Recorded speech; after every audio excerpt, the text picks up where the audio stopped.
சங்கீதமானவர் பலமுள்ள கோட்டையுமாம், ஜீவனின் அதிபதியான அவரை ஜீவிய காலமெல்லாம் வாழ்ந்திருவோம்.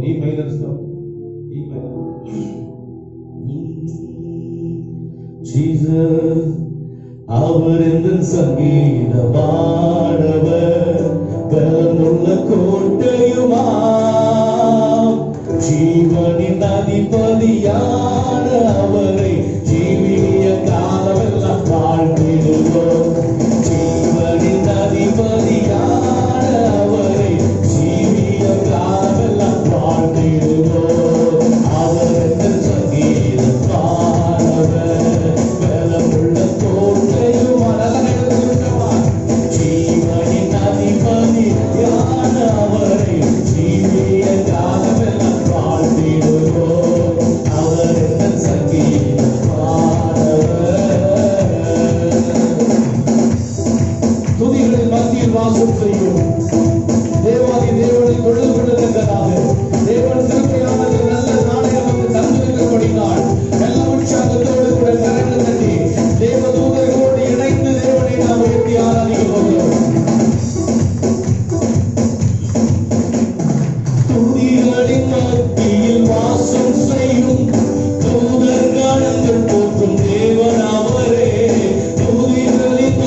பேசும்படியாக தேவன் நம்மோடு என்ன பேச சுத்தமாக இருக்கிறாரோ அந்த வார்த்தைகளை கொண்டு பேச வேண்டும் என்று சொல்லி எல்லாரும் செபிப்போம்.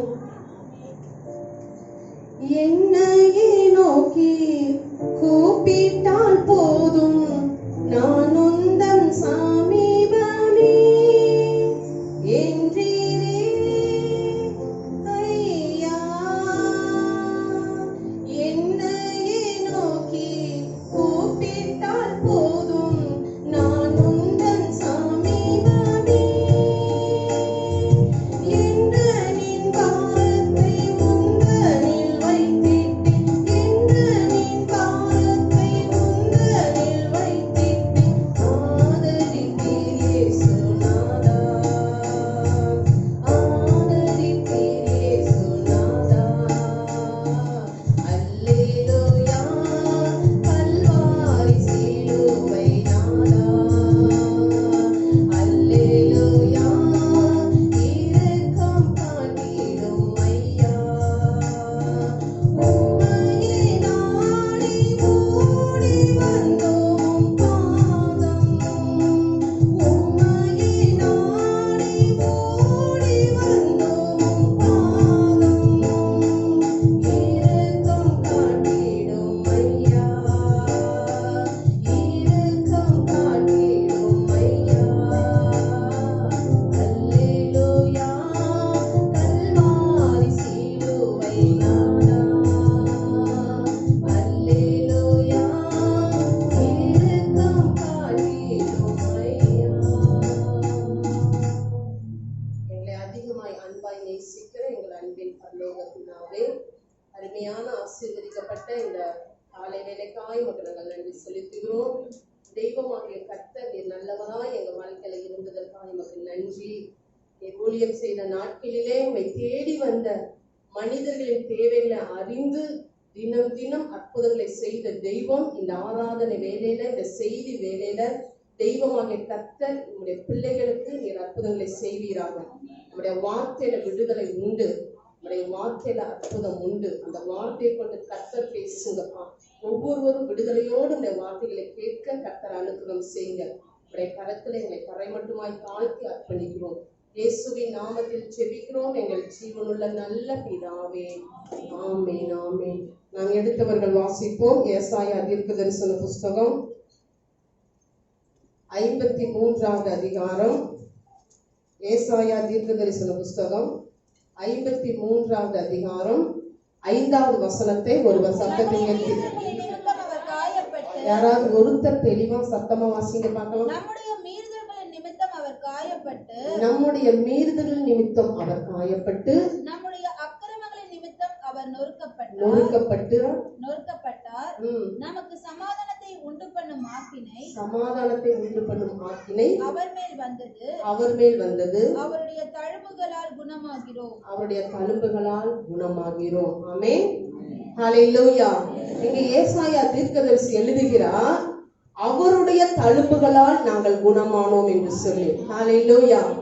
இன்றைக்கு நான் பார்த்தோம்னு சொன்னா, இந்த உலகத்துல இந்த லெந்து டேஸ்ன்னு சொல்லி எல்லாரும் அந்த லெந்து டேஸ் என்ன செய்யறாங்க, கடைபிடித்து வருகிறார்கள்.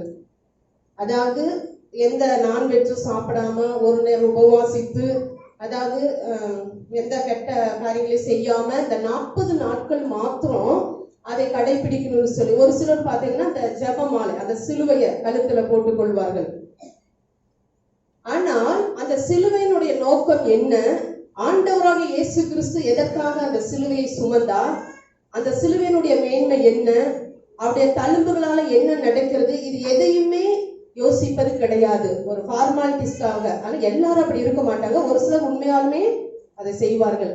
ஆனால் ஆண்டவராகிய தெய்வம் எதற்காக கல்வாரி சிலுவையை சுமந்தார், என்னென்ன காரியங்களை அவர் சந்தித்தார், இதை எல்லாவற்றையும் நாம் வேதாகமத்தின் அடிப்படையிலே நாம் தியானிக்கும் பொழுது உண்மையாலுமே நம்முடைய வாழ்க்கையில ஒரு மாற்றம் உண்டாகும். ஆமென் ஹல்லேலூயா. இங்க ஏசாயா தீர்க்கதரிசி சொல்லுகிறார், இன்றைக்கு அந்த வசனத்துல கடைசி பகுதியை நம்ம வாசித்தோம் சொன்னா, அவருடைய தழும்புகளால் நாம் குணமானோம். ஆமென். ஆண்டவராக இயேசு கிறிஸ்துனுடைய தழும்புகளால் குணமானோம் என்று சொல்லி, இன்றைக்கு நாம் வாழுகின்ற இந்த உலகத்துல பார்த்தோம்னு சொன்னா, அநேக ஜனங்களை நாம் பார்க்கிறோம். அனுதினமும் புதிய புதிய காரியங்களை சந்திக்கிறோம், புதிய புதிய மனிதர்களை சந்திக்கிறோம். நம்ம பிறந்ததுல இன்னைக்கு வர பார்த்தோம்னு சொன்னா அநேக அனுபவங்கள் நம்முடைய வாழ்க்கையில இருக்கிறது. அநேக காரியங்களை நம்ம கேட்கிறோம், நியூஸ் பேப்பர் மூலமாக அநேக காரியங்களை நாம் தெரிந்து கொள்கிறோம். இவ்வளவும் இத்தனை நாட்களாக நம்முடைய வாழ்க்கையில நம்முடைய அனுபவத்துல நடந்து கொண்டு இருந்தாலும் இன்றைக்கு எல்லா காரியங்களும் நம்முடைய இருதயத்துல அப்படியே பதிந்து இருக்கிறதா என்று சொல்லி பார்த்தோம் என்று சொன்னால் எல்லா விஷயங்களும் நம்முடைய இருதயத்துல இருப்பதில்லை. காலப்போக்குல சில காரியங்களை மறந்து விடுவோம், காலப்போக்குல அதுவா நம்முடைய இருதயத்திலிருந்து போய்விடும். ஆனால் ஒரு சில காரியங்கள் மாத்திரம் நம்முடைய வாழ்க்கையில ஒரு பாதிப்பை உண்டாக்கி அது நம்மோடு கூட சம்பந்தப்பட்டு நாம் மரிக்கும் வரை அந்த பாதிப்பு நம்முடைய இருதயத்துல இருந்து கொண்டே இருக்கும். இதுதான் நம்முடைய இந்த உலக வாழ்க்கையில நடக்கிறதான ஒரு காரியம். பாருங்க, நம்ம அனுதின வாழ்க்கையில இப்ப இங்க ஏசாயா தீர்க்கதரிசி சொல்லுகிறார், அவருடைய தழும்புகளால் நாம் குணமானோம் என்று சொல்லி. நம்முடைய அனுதின வாழ்க்கையில பார்த்தோம்னு சொன்னா நம்ம ஒவ்வொருவருக்கும் நம்முடைய சரீரத்துல காயங்கள் ஏற்படுவது உண்மையா இல்லைங்களா? ஏதோ ஒரு சின்ன சின்ன காயங்கள் நம்மளுடைய உடல்ல சரீரத்துல அந்த காயங்கள் வரும். இன்னும் சொல்ல போனா பெண்கள் அதிகமா எடுத்துட்டோம்னா அவங்களுக்கு அதிகமா காயம் எங்க வரும் அப்படின்னு சொன்னா கிச்சன்ல போய் நம்ம குக்கர்ல சமைக்கும் போது அந்த பாத்திரம் சுட்டு வைக்கிறதுல எனக்கு அதிகமா அது ஏற்பட்டிருக்கு. ஆனா இந்த காயங்கள் பாருங்க, ஒவ்வொருடைய வாழ்க்கையிலையும் தற்செயலாம் வருகிற அந்த காயங்கள் அது அப்படியே காலப்போக்குல பாத்தீங்கன்னா சில நாள்ல அந்த காயங்கள் மறைஞ்சிடும், சின்ன சின்ன காயங்களா இருந்தா. ஆனா ஒரு சில காயங்கள் என்ன செய்யும்னா அது ஆறாது, அப்படியே அந்த காயங்கள் ஆறினாலும் அதனுடைய தழும்பு மாறாம இருக்கும். பாருங்க, யாருடைய சரீரத்துல ஒரு கைகள்லயோ இப்படி ஒரு காயங்கள் இருக்கு, தழும்பு இருக்குன்னு சொன்னா இந்த தழும்பு எப்படி வந்துச்சுன்னு நம்ம கேட்டோம்னா அவங்க சொல்லுவாங்க, இந்த மாதிரி ஒரு வேலை இப்படி ஆக்சிடென்ட் நடந்துச்சு, இல்ல இப்படி கீழே விழுந்தேன், இப்படி ஏதோ ஒரு காரியங்கள்னால இந்த தழும்பு மாறாம இருக்கும். இந்த தழும்பு என்ன செய்கிறது என்று சொன்னால் அது ஏன் ஏற்பட்டுச்சு அப்படிங்கிற அதை பறைசாற்றக்கூடிய அளவிற்கு ஒரு அடையாள சின்னமாக மனிதனுடைய கைகள்லயோ சரீரத்திலயோ இந்த தழும்புகள் இருக்கும். ஆமென். அப்போ அப்படி அந்த தழும்புகள் இருக்கும் என்று சொன்னால் ஆண்டவராக இயேசு கிறிஸ்து கல்வாரி சிலுவையில அவர் நமக்காக ஏற்பட்ட காயத்தினுடைய தழும்பு இன்றைக்கும் அடையாள சின்னமாக இருக்கிறது. ஆமென். அந்த தழும்புக்கு பின்னாடி ஒரு பெரிய வரலாற்று சரித்திரமே அந்த தழும்புல இருக்கிறது. ஆண்டவராக இயேசு கிறிஸ்து ஏற்பட்ட அந்த தழும்புகள் ஒரு அடையாள சின்னங்களே. ஹல்லேலூயா. இன்றைக்கும் இந்த உலகம் முழுவதும் அதை பறைசாற்றக்கூடிய அளவிற்கு அந்த தழும்புகளை குறித்து வேதாகமத்துல இருக்கிறது. ஆமென். ஹல்லேலூயா. பாருங்க, இந்த நாட்கள்ல பார்த்தோம்னு சொன்னா நம்ம விவரம் தெரிந்ததுல இருந்து இந்த நாள் வரை அநேக மனிதர்கள் பிறந்தார்கள், அநேகர் வாழ்ந்தார்கள், அநேகர் மரித்து போனார்கள். ஆனால் எல்லா மனிதர்களையும் குறித்து இந்த உலகம் அறிந்திருக்கிறதா என்று சொன்னால் எல்லாரையும் அறிய முடியாது. ஆமென். பாத்தீங்கன்னா ஒரு சில நபர்களை இந்த உலகம் அறிந்திருக்கும். ஒண்ணு அவர்கள் தேசத்துக்காக பாடுபட்ட தியாகிகளா இருப்பாங்க. ஆமென். இன்னும் பார்த்தோம்னு சொன்னா ஒரு சில பிரபலமான நபர்கள் இந்த நபர்களை குறித்து இந்த உலகம் அறிந்திருக்கும். அவர்கள் எங்க பிறந்தாங்க, எப்படி வாழ்ந்தாங்க, எதற்காக மரிச்சாங்க, எப்படி மரிச்சாங்க என்று சொல்லி. ஆனால் இந்த உலகம் எல்லா நபர்களையும் அறிய முடியாது. ஆமென். அப்போ இந்த உலகத்துல அப்படி இருக்கும் பொழுது அந்த மனிதர்கள் பாருங்க, இந்த ஜனங்கள் அறிந்த அந்த பெரிய பெரிய மனிதர்கள் லிஸ்ட்ல இருக்கிறவங்க அவங்கெல்லாம் கூட அவங்க தங்கள் இனத்துக்காகவோ தனக்காகவோ தன்னுடைய தேசத்துக்காகவோ அப்படிதான் அவர்கள் வாழ்ந்து மரித்திருப்பார்கள். ஆனால் ஆண்டவராக இயேசு கிறிஸ்து மாத்திரமே உலக சமுதாயம் அத்தனைக்கும் மனித சந்ததி அனைவருக்காகவும் உலகத்துல இதுக்கு முன்னாடி பிறந்தவர்கள், இப்ப பிறந்தவர்கள், இனி பிறக்க போகிறவர்கள் அத்தனை பேருக்காகவும் அவர் மாத்திரமே வாழ்ந்து மரித்தார். ஆமென். எத்தனை பேர் அதை விசுவாசிக்கிறீங்க? ஹல்லேலூயா. பாருங்க, யோவான் சொல்லுகிறார், யோவான் எழுதின சுவிசேஷம் 1வது அதிகாரம் 29வது வசனத்தை நாம் வாசிப்போம். மறுநாளிலே யோவான் இயேசுவை தன்னிடத்தில் வரக்கண்டு, இதோ உலகத்தின் பாவத்தை சுமந்து தீர்க்கிற தேவ ஆட்டுக்குட்டி. பாருங்க, அதனாலதான் யோவான் சொல்லுகிறார் ஆண்டவராக இயேசு கிறிஸ்துவை குறித்து, உலகத்தின் பாவத்தை சுமந்து தீர்க்கிற தேவாட்டுக்குட்டி. ஹல்லேலூயா. அதாவது ஒரு குறிப்பிட்ட இனத்திற்காகவோ, ஒரு குறிப்பிட்ட ஜாதிக்காகவோ, ஒரு குறிப்பிட்ட மக்களுக்காகவோ பாவத்தை சுமந்த தேவாட்டுக்குட்டி என்று சொல்லாமல் உலகத்தின் பாவத்தை சுமந்து தீர்த்த தேவாட்டுக்குட்டி. ஆமென். ஹல்லேலூயா. முழு சமுதாயத்துக்காகவும் அவர் காயங்கள் பட்டார். முழு சந்ததிக்காகவும் அவர் நொறுக்கப்பட்டார். முழு சந்ததிக்கும் சமாதானத்தை உண்டு பண்ணுகிற ஆக்கினை அவர் மேல வந்தது. உலகம் முழுவதற்கும் சமாதானத்தை கொடுக்கும்படியாய் தெய்வமாகிய கர்த்தர் இறங்கி வந்தார். அவர் நமக்காக கல்வாரி சிலுவையில அந்த சமாதானத்தை உண்டு பண்ணி அந்த ஆக்கினையை தன்மேல் ஏற்றுக்கொண்டார். ஆமாவா இல்லைங்களா? ஆமான்னு சொல்றவங்க கரங்களை தட்டி அவருக்கு நன்றி சொல்லுவோம். ஹல்லேலூயா. பாருங்க, அதனாலதான் இவர் சொல்றாரு, அவருடைய மீறுதல்களின் நம்முடைய மீறுதலின் நிமித்தமாக அவர் என்ன செஞ்சார்? காயப்பட்டார். நம்முடைய அக்கிரமங்களின் நிமித்தமாக அவர் நொறுக்கப்பட்டார். ஆமென். அப்போ அது நொறுக்கப்பட்ட தெய்வம் அந்த தழும்புகளை கொண்டு நம்மளை குணமாக்குகிறார் என்று சொல்லி ஏசாயா சொல்லுகிறார். இன்றைக்கு இந்த நாட்களிலே அதிகமா நம்ம ஆண்டவருடைய சிலுவை பாடுகள், மரணங்கள் இவைகளை குறித்து நாம் தியானித்து அவரோடு கூட இணைந்திருப்போம்னு சொன்னா நம்முடைய ஆவிக்குரிய வாழ்க்கையில ஒரு பெரிய மாற்றம் நமக்குள்ள உண்டாகும். ஆமென். அதை நம்ம செய்யணும். இப்போ ஆண்டவராகிய இயேசு கிறிஸ்துவினுடைய தழும்புகள் எந்தெந்த விதத்துல நம்மை குணப்படுத்துகிறது அப்படின்னு சொல்லி நம்ம பார்த்தோம்னு சொன்னா, இன்றைக்கு ஒருவேளை அந்தந்த காரியங்கள்ல நம்ம விடுதலை ஆகாம இருப்போம்னு சொன்னா, விசுவாசத்தோடு அந்த தழும்புகளை நம்ம விசுவாசித்து அதை நாம் ஏற்றுக்கொள்ளும் பொழுது நிச்சயமாகவே கர்த்தர் அந்த தழும்புள்ள கரத்தை தொட்டு நம்மை சுகப்படுத்துவார். ஆமென். ஹல்லேலூயா.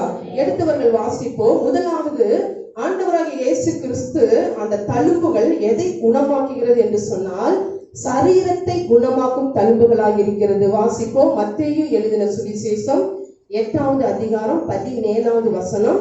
இன்னொருத்தர் எடுத்துக்கோங்க, 1 பேதுரு 2:24. வாசிங்க பார்க்கலாம். நம்முடைய பலவீனங்களை ஏற்றுக்கொண்டு நம்மளுடைய நோய்களை சுமந்தார்.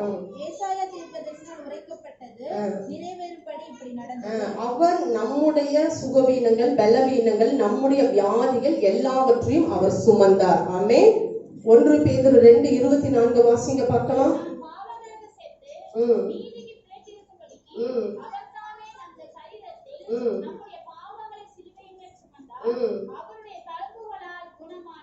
பாருங்க, இங்க பேதுரு சொல்லுகிறார் அவருடைய தழும்புகளால் குணமானீர்கள். ஏசாயா சொல்கிறார் அவருடைய தழும்புகளால் குணமானோம். ஆமென்.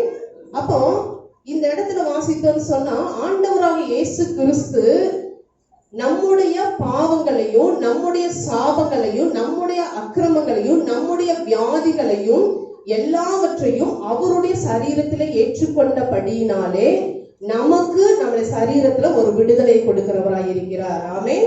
ஹல்லேலூயா. ஏன்னா நம்ம செய்யற பாவங்களுக்கும் நம்ம செய்யற அக்கிரமங்களுக்கும் நம்ம சரீரத்துல அந்த வழிகளை நம்ம ஏற்றுக்கொள்ள முடியும்னா, இன்றைக்கு நீங்களும் நானும் இந்த இடத்துல நிற்க முடியாது, என்றைக்கு செத்து போயிருக்கோம்.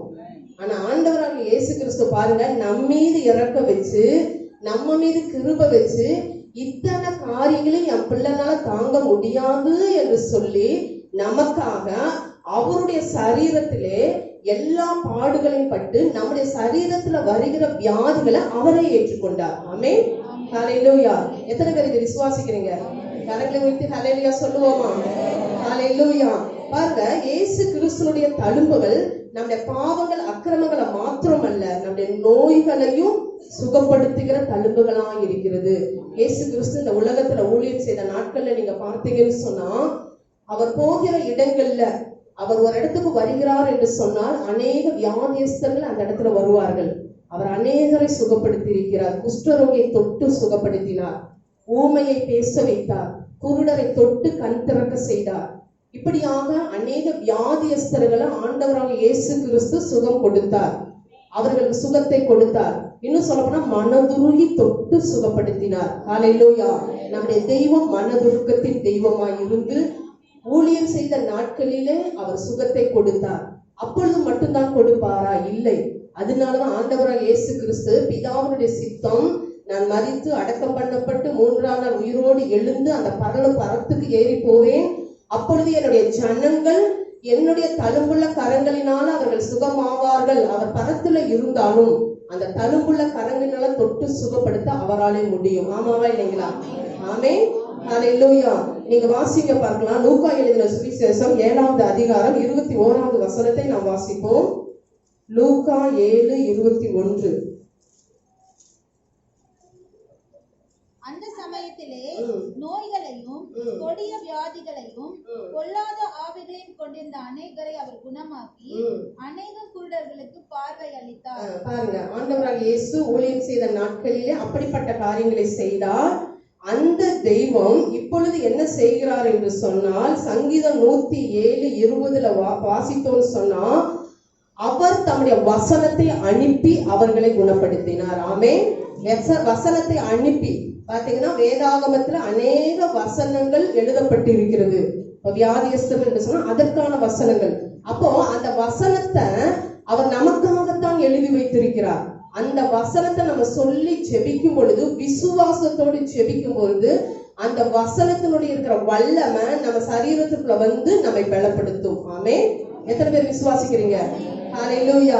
இன்றைக்கு இந்த நாளில அப்படிப்பட்ட பலவீனத்தோடு நம்ம இருந்தாலும் இந்த வசனத்தை அனுப்பி அவர் சுகப்படுத்த. அவர் என்ன வசனத்தை அனுப்பினார்? அவர் சிலுவையிலே நம்முடைய நோய்களை சுமந்தார்.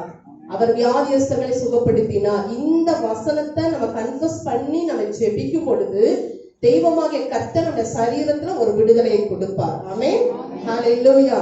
பாருங்க, மரியாள் உபதேசியார் என்கிற ஒரு உபதேசியாரை நம்ம எல்லாருக்கும் நன்றாக தெரியும். அவருடைய புத்தகத்தை வாசிக்கும் பொழுது அந்த உபதேசியார் ஆண்டவராக இயேசுவை அறிந்து கொள்வதற்கு முன்பாக அவருடைய சரீரத்துல குஷ்டரோகம் இருந்தது. அப்போ அவர்கிட்ட போய் சொன்னாங்க, இந்த மாதிரி இந்த குஷ்டரோகம் சுகமாகணும் அப்படின்னா ஆண்டவராக இயேசு கிறிஸ்துடைய தழும்புகள் உங்களை தொட்டா இந்த குஷ்டரோகம் சுகமாகும். அப்ப அவரும் அந்த குஷ்டரோகத்துல என்ன பண்ணாருன்னா அந்த வசனத்தை விசுவாசார், வேற ஒண்ணும் செய்யல. இப்படி ஒரு வசனம் இருக்குன்னு சொன்னா அந்த வசனத்தை விசுவாசாரு.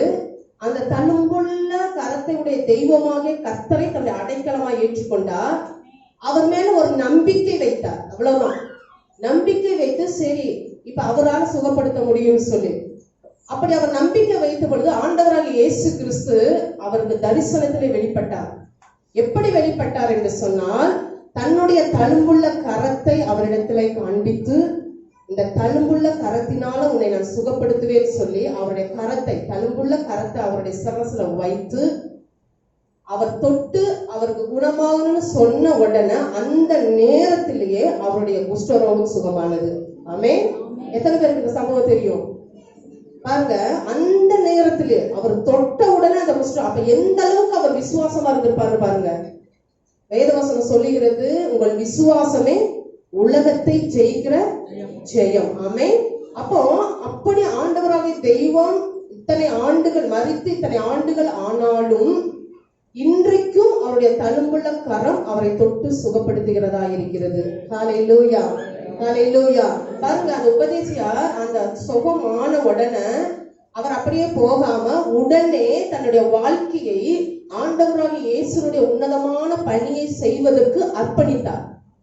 அர்ப்பணித்து அநேக பாடல்களை பாடி ஊர் ஊராக போய் அதாவது ஆண்டவராகிய இயேசுனுடைய ரட்சிப்பை சுவிசேஷமாக அநேகருக்கு அறிவித்து தன்னுடைய வாழ்க்கையில அவருடைய தழும்புள்ள கரம் என்ன செய்தது என்கிற அந்த சாட்சியை சொல்லி அநேகரை இயேசுவுக்கு நேராக ஆதாயப்படுத்தி ஆண்டவரிடத்துல சேர்த்து உயிருள்ள நாள் வரையும் அவர் அந்த ஊழியத்தை செய்து முடித்தார். ஆமென்.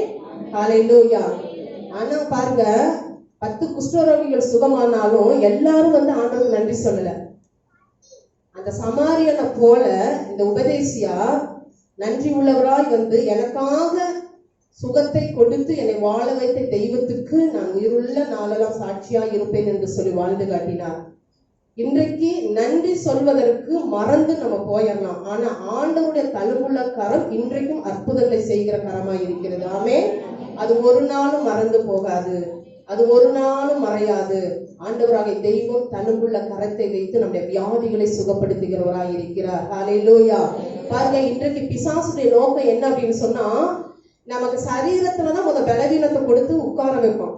நல்லா ஜெபிக்கலாம்னு சொல்லி நம்ம எழுந்திருப்போம். திடீர்னு நம்ம சொல்லுவோம் பாருங்க, இன்னைக்கு ஜெபிச்சிங்களான்னு கேட்கும் என்னன்னே தெரியல, சரீரத்துல திடீர்னு ஒரு சோர்வு அப்படியே வந்து என்னை அமுக்கி வச்சுப்போம். இன்னைக்கு ஆலயத்துக்கு ஏன் லேட்டுங்கும் போது அந்த கால நேரத்துல பிசாசு என்ன சொல்லுவோம், சரீரத்துல ஒரு பலவீனத்தை கொடுத்து நல்ல தூக்கத்தை கொடுத்துருவோம். தூங்கி எழுந்து வரும்போது இப்படியெல்லாம் பிசாசு சில தந்திரங்களை, மனிதனுடைய சரீர சுகத்தை பிசாசு திருடுவதில்லை, அவன் நோக்கமாக இருக்கிறான். ஆனால் ஆண்டவருடைய பிள்ளைகளாக நம்ம பிசாசுடைய காரியங்களை நன்றாய் அறிந்து பிசாசை எதிர்த்து நான் தேவனுடைய ஆலயத்திற்கு நான் நேரத்திலே போவேன்னு சொல்லி நம்ம வரணும். அப்பதான் பிசாசு வைக்கப்பட்டு போவான். ஆண்டோடைய பிள்ளைகளாக நம்ம ஜெயிக்க முடியும். ஆமென்.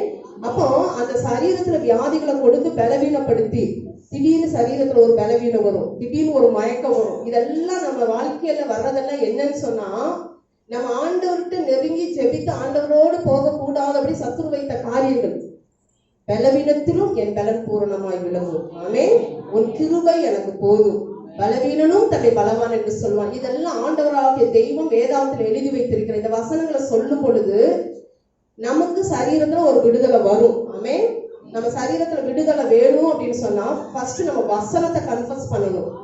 ஒருவேளை இந்த காலை வேளையில இன்னைக்கு ஆலயத்திற்கு வரும் பொழுது என்னால முடியவே இல்லை, ஆனாலும் ஆலயத்துல போய் உட்காரலாம்னு சொல்லி நீங்க வந்திருக்கலாம். இன்றைக்கு அந்த தழும்புள்ள கரம் உங்களுக்கு நேராய் வருகிறது.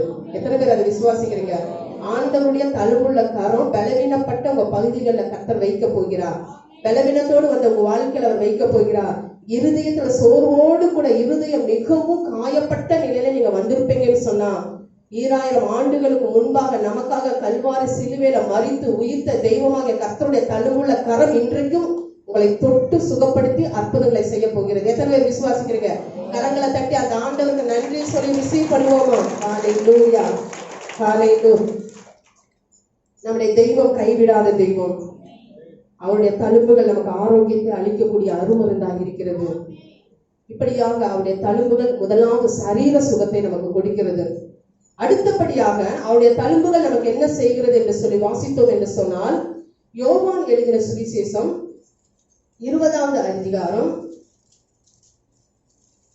25வது வசனத்தை நாம் வாசிப்போம். மற்ற சீஷர்கள் கர்த்தரை கண்டோம் என்று அவனுடனே சொன்னார்கள். அதற்கு அவன், அவருடைய கைகளில் ஆணிகளினால் உண்டான காயத்தை நான் கண்டு அந்த காயத்திலே என் விரலை இட்டு என் கையை அவருடைய விழாவிலே போட்டாலொழிய விசுவாசிக்க மாட்டேன் என்றான். இங்க தோமாவை குறித்து நம்ம வாசிக்கிறோம். தோமா ஒரு அவிசுவாசம் என்கிறதான ஒரு வியாதி. இது என்னன்னா ஆத்துமாவுல வருகிற வியாதி. ஆண்டவராக இயேசு கிறிஸ்து ஆத்துமாவில ஏற்படுகிற காரியங்களை அவர் குணமாக்குகிறவராக இருக்கிறார். ஆமென். முதலாவது சரீர வியாதியை குணப்படுத்துகிறார். அடுத்து ஆத்துமாவில ஏற்படுகிற வியாதிகளை அவர் குணப்படுத்துகிறவராக இருக்கிறார். ஒரு சில சம்பவங்கள் வேதாகமத்தில் எழுதி இருக்கிறது. நாம் அதை 1-2 காரியங்களை மாத்திரம் நம்ம பார்ப்போம்.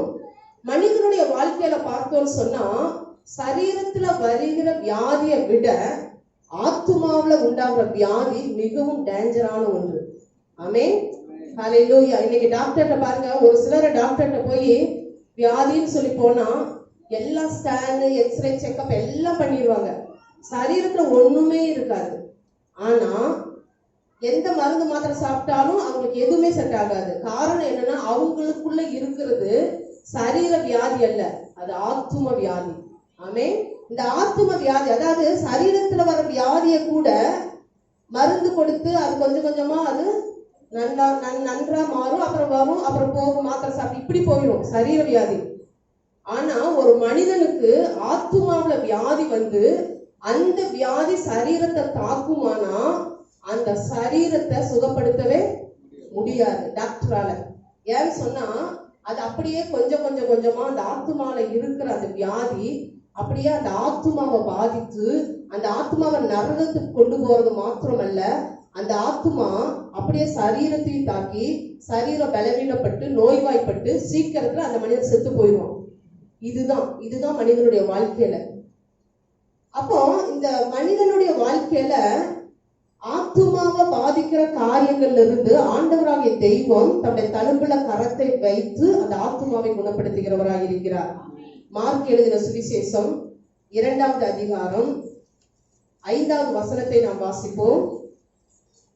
மார்க்கு 2:5. இயேசு அவர்கள் விசுவாசத்தை கண்டு திமிர்வாதக்காரனை நோக்கி, மகனே, உன் பாவங்கள் உனக்கு மன்னிக்கப்பட்டது என்றார்.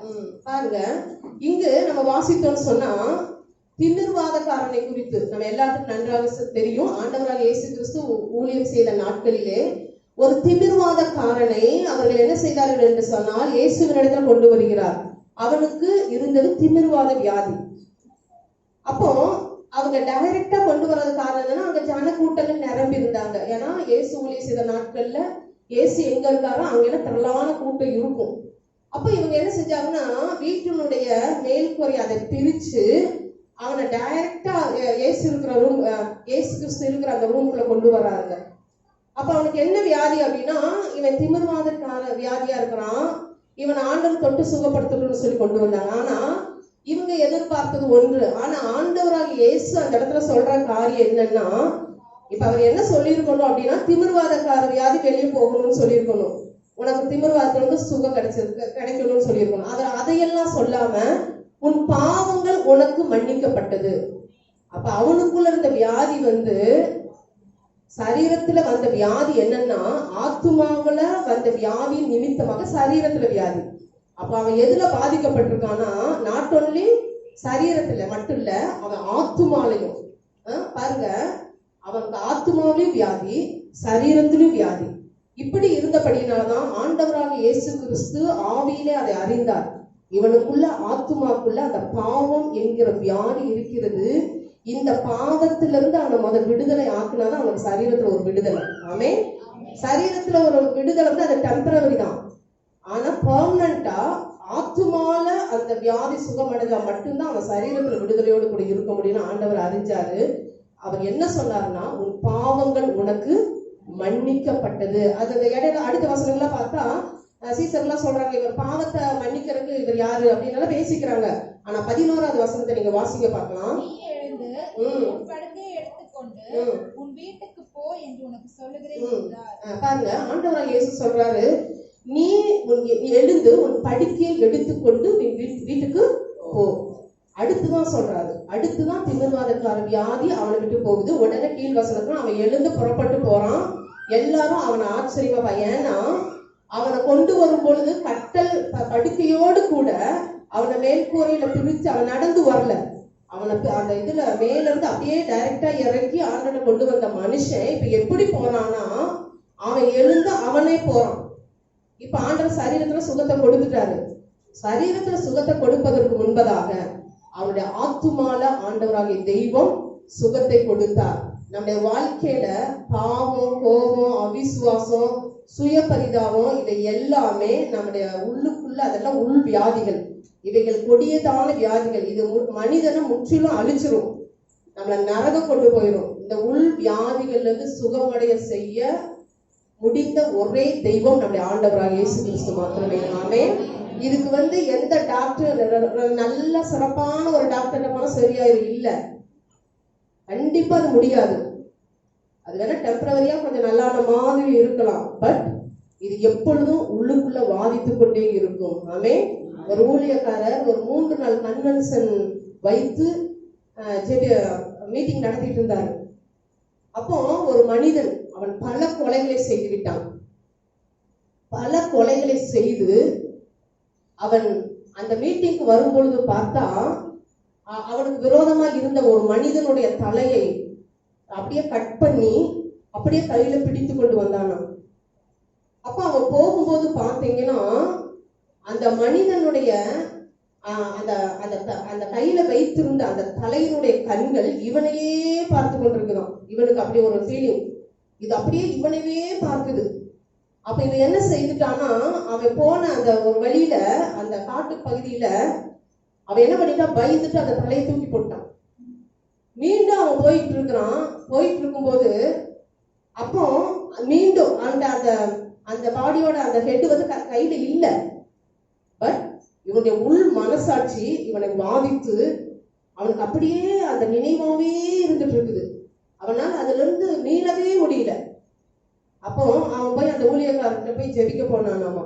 சரி, இந்த இடத்துக்காவது நம்ம போகலாம் அப்படின்னு சொல்லி போகும் பொழுது அப்ப அந்த ஊழியக்காரர்கிட்ட சொன்னாரா, நான் இத்தனை கொலையை நான் செஞ்சிருக்கிறேன், எனக்கு இவ்வளோ பிரச்சனை, இப்ப எனக்கு வந்து ஒரு நாளும் என்னால நிம்மதியா வாழவே முடியல, அநேக கொலைகளை செய்திருக்கேன், நான் படுத்தாலும் எனக்கு அந்த கொலை செய்தவங்கள முகங்கள் வருகிறது, என்னால ஒரு நிம்மதியா வாழ முடியல, தூங்க முடியல, சாப்பிட முடியல, இதெல்லாம் என்ன செய்யறது, இது மாறாது, ஏன்னா இது என்னுடைய வாழ்க்கையில நான் நிறைய செஞ்சனால நான் சாகர வரை நான் இதை சந்திச்சுதான் ஆகணுமா அப்படின்னு சொல்லி அந்த மனிதன் கேட்டானாம். அப்ப ஆண்டவராக இயேசு அப்ப அந்த ஊழியக்காரர் சொன்னாராம், இது உன்னால முடியாது, யாராலையும் முடியாது, ஆனா ஆண்டவராக இயேசு கிறிஸ்துவினால நீ செய்த பாவத்தை மன்னிச்சு உனக்கு இந்த ஆத்துமால இருக்கிறதான இந்த வியாதியை அவரால் மாத்திரம் மாற்ற முடியும். நீ அவரை விசுவாசிக்கிறியா? நீ விசுவாசிச்சா இப்பொழுது அவரை ஏற்றுக்கொள்ளு, உன்னுடைய பாவங்களை இந்த இடத்திலே நீ அறிக்கை செய்.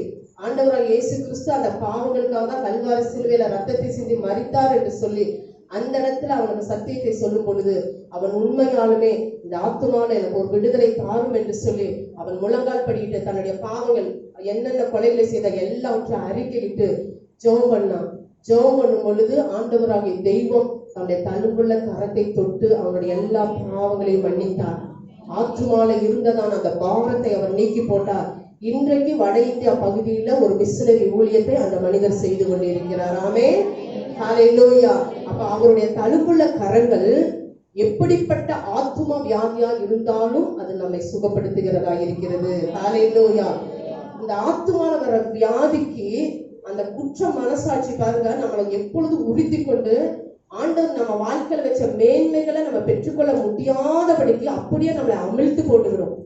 இதைய நம்ம இனம் கண்டு இதை தேவ சமூகத்துல இருந்து மட்டுமே இதுல இருந்து நம்ம சுகப்பட முடியும். எத்தனை பேர் அதை விசுவாசிக்கிறீங்க?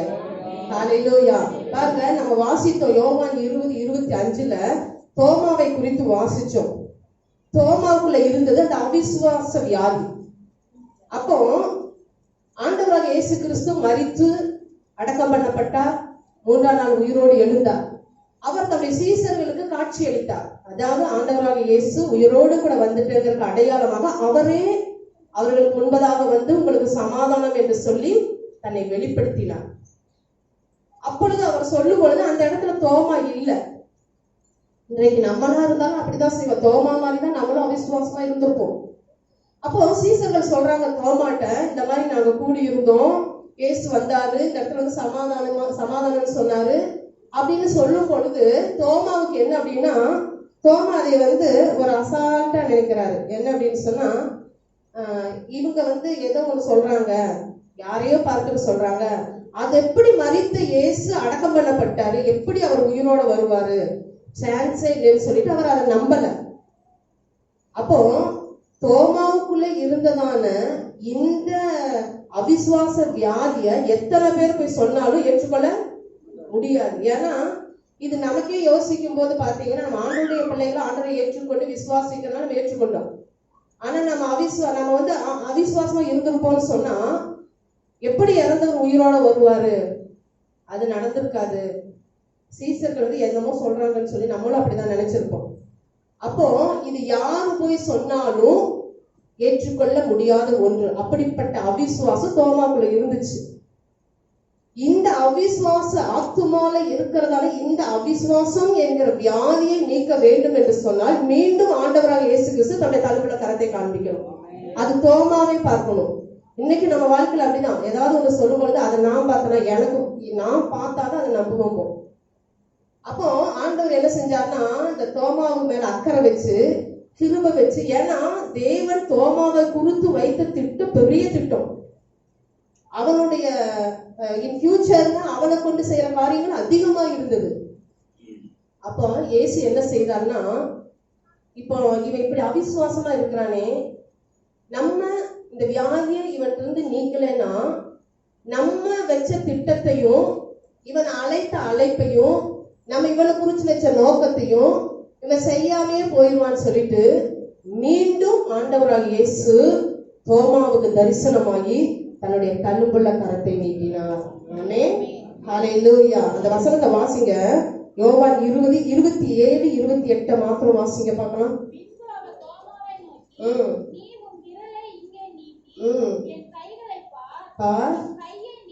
நீட்டி விழாவிலே போடு, அவிசுவாசியாயிராமல் சொல்லுங்க படிங்க. தோமா அவருக்கு பிரதியுத்தரமாக, ம். என் ஆண்டவரே, ம். என் தேவனே என்றார். அதற்கு இயேசு, தோமாவே, நீ என்னை கண்டதினாலே விசுவாசித்தாய். போதுங்க, போதும், இதோட போதும். பாருங்க, அப்போ நீ பாரு, என் விலாங்க தொட்டு பாரு, என் கைகளை தொட்டு பாரு, இந்த தழும்புல கரத்தை நீ பாருன்னு சொல்லி இயேசுவே தோமாவுக்கு தரிசனமானார். ஆமென். அப்போ அவர் தரிசனமாகி அந்த காட்சிய தோமா பார்த்த பிறகு அப்பொழுது அவருடைய அவிசுவாசம் என்கிற வியாதி மறைந்தது. ஆமென். அவன் அடுத்து சொல்றான் பாருங்க, தேவனே, ஆண்டவரே அப்படின்னு சொல்லும் பொழுதே அப்ப அந்த வியாதி அவனுக்குள்ளேருந்து போன உடனே அவன் மனக்கண்கள் திறக்கப்பட்டது. இவர்தான் தேவன், உண்மையாலுமே இவர் அடக்கம் பண்ணப்பட்டு உயிரோடு கூட எழுந்த கிறிஸ்து என்று சொல்லி அவனுடைய அறிக்கையிலே நாம் கண்டுகொள்ள முடிகிறது. ஆமென். ஹல்லேலூயா. பாருங்க, அப்போ அந்த தோமா அப்படி அந்த அவிசுவாச வியாதி போன பிறகு தோமாவை குறித்து நம்ம தெரியாம இருக்கிறவங்க யாருமே கிடையாது. ஏன்னு சொன்னா அந்த தோமா தான் இந்த இந்திய தேசத்துல வந்து ரத்த சாட்சியாய் மரித்தார். ஆமென். அநேக ஊழியங்களை அவர் செய்தார். இன்றைக்கும் அவருடைய பெயர் வரலாற்று சரித்திரத்தில் இடம்பெற்றிருக்கிறது. ஆமென். ஹல்லேலூயா. அப்போஸ்தலர் பட்டியலில் ரத்த சாட்சி என்கிறதான லிஸ்ட்ல தோமாவுடைய பெயர் இருக்கிறது. அதுலயும் அவர் இடம்பெற்றிருக்கிறார். வரலாற்று சரித்திரத்துல நம்ம இந்திய தேசத்திலே வந்து ரத்த சாட்சியாய் மரித்த அந்த லிஸ்ட்லயும் அவர் இருக்கிறார். அப்போ ஒரு மனிதனுடைய அழைப்பு, தேவனுடைய திட்டம், நோக்கம், இதை எல்லாத்தையும் செயல்படுத்த முடியாம பிசாசு அவிசுவாசம் கொண்டு வருவான். ஆனா அந்த அவிசுவாசையும் இயேசுவின் தழும்புகளால சுகப்படுத்த முடியும். ஆமென். ஹல்லேலூயா. எத்தனை பேர் விசுவாசிக்கிறீங்க? ஒருவேளை உங்களுக்குள்ள எதையாவது குறித்து ஒரு அவிசுவாசம் இருந்துச்சுன்னா அதை ஆண்டவர்கிட்ட சொல்லுங்க. தோமாவுக்குள்ள இந்த அவிசுவாசத்தை எடுத்து போட்டு அந்த தோமாவுக்கு உங்களை வெளிப்படுத்தின தெய்வம் அந்த தழும்புள்ள கரத்தை வைத்து எங்க அவிசுவாசம் மாற்றும் நீங்க ஜெபிக்கும் பொழுது ஆண்டவராகிய தெய்வம் அந்த அவிசுவாச வியாதியை உங்களிடத்திலிருந்து விலக்குவார். ஆமென். இன்னும் அவருடைய தழும்புகள் மகிமை அடையக்கூடிய தழும்புகள் நிறைய இருக்கிறது. ஆனா இந்த ரெண்டு வார்த்தைகளை வைத்து நாம் தியானித்து இந்த காரியங்களிலிருந்து நாம் ஜெபிக்கும் பொழுது கர்த்தர் நமக்கு விடுதலை கொடுக்கிறவராய் இருக்கிறார். ஆமென். ஹல்லேலூயா. சரீர சுகத்தை எடுத்துட்டீங்கன்னா அது தற்காலிகமானது, அது வரும் போகும். ஆனா ஆத்தும சுகம் அது நித்தியமானது. ஆமென். சரீர சுகம் உடல் ஆரோக்கியத்தை கொடுக்கும். ஆனா ஆத்தும சுகமும் பரலோக ஆனந்தத்தையே நமக்கு கொடுக்கும். சரீர சுகம் வந்து தேவனை சிந்திக்க வைக்கும். ஆனா ஆத்தும சுகம் தேவனோடு சேர்த்து வைக்கும். நீங்க எதை விரும்புறீங்க? ஆண்டவரோடு சேர்த்து வைக்கிற அந்த ஆத்தும சுகத்தை விரும்புறீங்களா? பரலோக ஆனந்தத்தை கொடுக்கக்கூடிய அந்த சுகத்தை விரும்புறீங்களா? நித்தியமான சுகத்தை கொடுக்கக்கூடிய அந்த தெய்வீக சுகம், அந்த ஆத்தும சுகத்தை நீங்க விரும்புறீங்களா? அது உங்க கையில தான் இருக்கு. ஆண்டவரோடு இணைந்து ஒரு மனிதன் வாழ கற்றுக்கொண்டாவே அவனுக்குள்ள இருக்கிறதான எல்லா அவிசுவாச வார்த்தைகளும் வெளியேறும். ஆமென். ஹல்லேலூயா. அப்ப ஆண்டவராகிய தெய்வம் சிலுவையில காயங்கள் பட்டு தழும்புகளால அவர் சிலுவையில இருந்தாருன்னு சொன்னா அது எதற்காகனா நம்முடைய பாவங்களுக்காக மாத்திரமல்ல, நம்முடைய சரீரத்துல சுகத்தை கொடுப்பதற்காகவும் நம்முடைய சரீரத்துல நல்ல ஒரு விடுதலை கொடுப்பதற்காகவும் நம்ம ஆண்டவருக்குள்ள இருக்கும்படியாகவும் அநேகரை அந்த சிலுவைக்கு நேரா ஆதாயப்படுத்தி கொண்டு வந்து அந்த தழும்புல கரத்துல வைத்து அவர் தொட்டு சுகப்படுத்தி அந்த ஆத்துமாக்களை பரலோகத்துல சேர்க்கும்படியாகவும் ஆண்டவராக இயேசு கிறிஸ்து சிலுவையில அடிக்கப்பட்டார். ஆமென். ஹல்லேலூயா. நம்ம அழகா இந்த நாட்கள்ல பாட்டு பாடுறோம், வேதத்தை வாசிக்கிறோம், தியானிக்கிறோம், உபவாசிக்கிறோம். அதாவது 40 நாள் மட்டும் எந்த ஒரு பொய்யும் பேச மாட்டோம். இது எல்லாமே இருக்கிறது தான். அதெல்லாம் நான் வேண்டாம்னு சொல்லல. பட் அதை நம்ம நிரந்தரமாக்கி கொள்ள வேண்டும். ஆமென். ஹல்லேலூயா. ஆண்டவருடைய சிலுவையின் பாடுகளை நம்ம அதிகமா தியானம் பண்ணி நம்முடைய வாழ்க்கையில அப்படிப்பட்ட குறைவுகள் எல்லாம் வரும் பொழுது அவருடைய சிலுவை அன்னைக்கு போய் அதை நம்ம அறிக்கையிட வேண்டும். ஏன்னா சிலுவை மரணம் இல்லாம நமக்கு வந்து பரலோகத்துக்கு போகவே முடியாது. சிலுவை இல்லாம பரலோகம் கிடையாது. எந்த ஒரு மனிதனும் அந்த பரலோக ராஜ்யத்தை சுதந்திரிக்கணும்னு சொன்னா முதலாவது அவன் வர வேண்டிய ஒரு இடம் அந்த கல்வாரி சிலுவை. ஆமென்.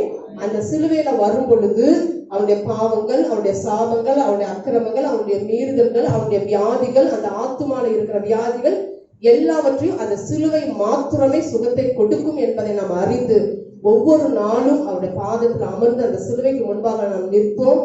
ஆண்டவர் கொடுக்கிற அந்த ஜெயத்தை நாம் பெற்றுக்கொள்வோம். ஆமென். இயேசுவின் தழும்புகளால் குணமானீர்கள் என்று வேதவசனம் சொல்கிறது. ஏசாயா சொல்ற இயேசுவின் தழும்புகளால் குணமானோம். இன்றைக்கு இந்த ஆராதனைக்கு வந்திருக்கிற உங்களுடைய வாழ்க்கையில எந்த வியாதியா இருந்தாலும், அது மன வியாதியா இருந்தாலும், எல்லாவற்றையும் நீக்க அவருடைய தழும்புல கரத்தால முடியும். எத்தனை பேர் விசுவாசிக்கிறீங்க? கரங்களை தட்டி அவருக்கு ஒரு மகிமை செலுத்துவோமா? கர்த்தர் இந்த வார்த்தையின்படியே நம்மை நடத்துவார். கர்த்தர் இந்த வார்த்தையின்படியே நமக்கு சுகத்தை கொடுக்கிறவராக இருக்கிறார். ஆமென். ஹல்லேலூயா, ஹல்லேலூயா. எல்லாரும் அப்படியே கண்களை மூடி ஆண்டவருடைய சமூகத்துல எழுந்து இந்த வார்த்தைகளுக்காக நம்ம எல்லாரும் ஜெபிப்போமா? ஹல்லேலூயா. உம் தழும்புகளால் நான் சுகமானே, உம் வார்த்தையினால் நான் பலனானே. உம் தழும்புகளால் நான் சுகமானே, உம் வார்த்தையினால் நான் பலனானே. நான் பலனானே, நான் பலனானே. சொந்தம் என்று சொல்லிக்கொள்ள உம்மை விட யாரும் இல்லை. சொத்து என்று அள்ளிக்கொள்ள உம்மை விட ஏதும் இல்லை. உம் தழும்புகளால் நான் சுகமானே, உம் வார்த்தையினால் நான் பலனானே. உம் தழும்புகளால் நான் சுகமானே, உம் வார்த்தையினால் நான் பலனானே. நான் பலனானே, நான் பலனானே. சொந்தம் என்று சொல்லிக்கொள்ள உம்மை விட யாரும் இல்லை. சொத்து என்று அள்ளிக்கொள்ள உம்மை விட ஏதும் இல்லை. இயேசுவே, இயேசுவே, இயேசுவே, எல்லாம் இயேசுவே, இயேசுவே, இயேசுவே, எல்லாம் இயேசுவே. எனக்கு அன்பான தெய்வ பிள்ளையே, அவருடைய தழும்புகளால் நாம் குணமாகிறோம். அவருடைய தழும்புகளால் மட்டும்தான் நமக்கு சுகம், பலன், ஆரோக்கியம், அற்புதம், பாதுகாப்பு, எல்லா நன்மையும் உண்டாயிருக்கும். ஒருவேளை இந்த நாட்களில் அவருடைய தழும்புகளை விசுவாசியாக இருப்போமே, ஆனால் அந்த தழும்பை விசுவாசித்து அதன் மூலமாய் உண்டாகிற சுகத்தையும் விடுதலையும் பலனையும் ஆரோக்கியத்தையும் அற்புதத்தையும் பெற்றுக்கொண்டு சாட்சியாக கர்த்தருக்காக வாழ தேவன் நமக்கு அனுக்கிரகம் பாராட்டுவாராக. பரலோக பிதாவே, இந்த நாளில் கர்த்தர்களோடு பேசி நம்முடைய வார்த்தைக்காக நாங்கள் ஜெபிக்கிறோம். உடைய தழும்பை குறித்து நாங்கள் தியானிக்க உதவி செய்தீர். உடைய தழும்புகள் மூலமாக எங்கள் சரீரத்தையும் எங்கள் ஆத்துமாக்களையும் அன்றொரு மிகப்பெரிய விடுதலையை நீங்க வச்சிருக்கிறீங்க என்பதை அறிந்து கொள்ள கர்த்தர் உதவி செய்திருக்கிறீர்.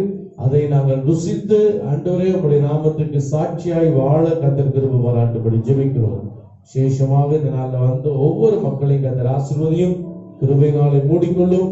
உடைய சமாதான சந்தோஷத்தால் உடைய பிள்ளைகளை அன்றரை வழிநடத்தும்படி நாங்கள் ஜெபிக்கிறோம். தொடர்ந்து உடைய கரத்தினாலே மூடிக்கொள்வீராக.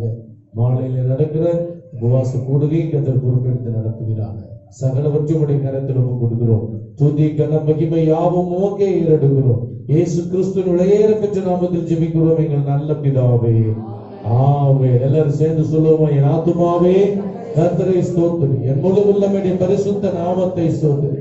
என் ஆத்துமாவே கர்த்தரை ஸ்தோத்திரி, கர்த்தர் செய்த சகல உபகாரங்களை மறவாதே.